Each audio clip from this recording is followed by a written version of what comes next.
بسم اللہ الرحمن الرحیم۔ الف لام میم۔ رومی مغلوب ہو گئے قریبی ملک میں، اور وہ مغلوب ہونے کے بعد عنقریب غالب ہو جائیں گے۔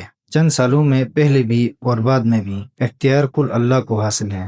اہل ایمان اس روز خوشیاں منائیں گے۔ اللہ کی مدد پر اللہ جسے چاہتا ہے نصرت عطا فرماتا ہے، اور وہ غالب آنے والا، رحم کرنے والا ہے۔ یہ اللہ کا وعدہ ہے۔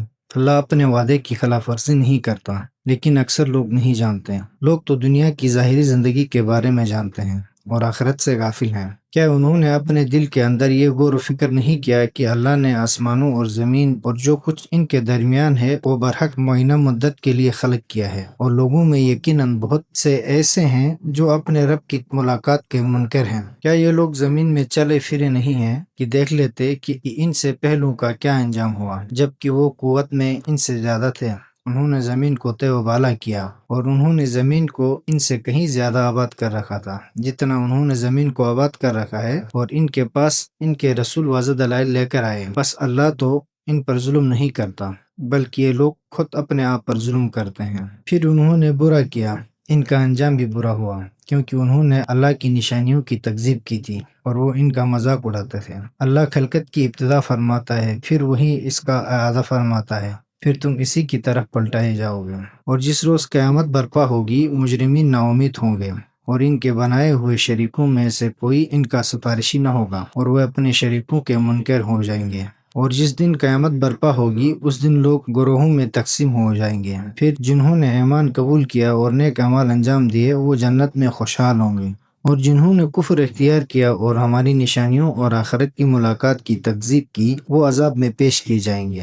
بس اللہ کی ذات پاک و منزہ ہے، جب تم شام کرتے ہو اور جب تم صبح کرتے ہو۔ ثناء کامل اللہ کے لیے ہے، آسمانوں اور زمین میں، تیسرے پہر کو اور جب تم ظہر کرو، اللہ کی حمد کرو۔ اور وہ زندہ کو مردے سے نکالتا ہے اور مردے کو زندہ سے نکالتا ہے، اور زمین کو اس کی موت کے بعد زندہ کرتا ہے، اور اسی طرح تم بھی نکالے جاؤ گے۔ اور یہ اس کی نشانیوں میں سے ہے کہ اس نے تمہیں مٹی سے بنایا، پھر تم انسان ہو کر زمین میں پھیل رہے ہو۔ اور یہ اس کی نشانیوں میں سے ہے کہ اس نے تمہارے لیے تمہاری ہی جنس سے ازدواج پیدا کیے، تاکہ تم ان سے سکون حاصل کرو، اور اس نے تمہارے مابین محبت اور مہربانی پیدا کی۔ غور و فکر کرنے والوں کے لیے یقیناً ان میں نشانیاں ہیں۔ اور آسمانوں اور زمین کا پیدا کرنا اور تمہاری زبانوں اور رنگوں کا مختلف ہونا بھی اس کی نشانیوں میں سے ہے۔ علم رکھنے والوں کے لیے یقیناً اس میں نشانیاں ہیں، اور تمہارا رات میں سو جانا اور دن میں اس کا فضل تلاش کرنا اس کی نشانیوں میں سے ہے۔ دلائل کو توجہ سے سننے والوں کے لیے یقیناً اس میں نشانیاں ہیں۔ اور خوف اور طمع کے ساتھ تمہیں بجلی کی چمک دکھانا اور زمین کو اس کی موت کے بعد زندہ کرنے کے لیے آسمان سے پانی برسانا بھی اس کی نشانیوں میں سے ہے۔ عقل سے کام لینے والوں کے لیے یقیناً اس میں نشانیاں ہیں، اور یہ بھی اس کی نشانیوں میں سے ہے کہ آسمان اور زمین اس کے حکم سے قائم ہے۔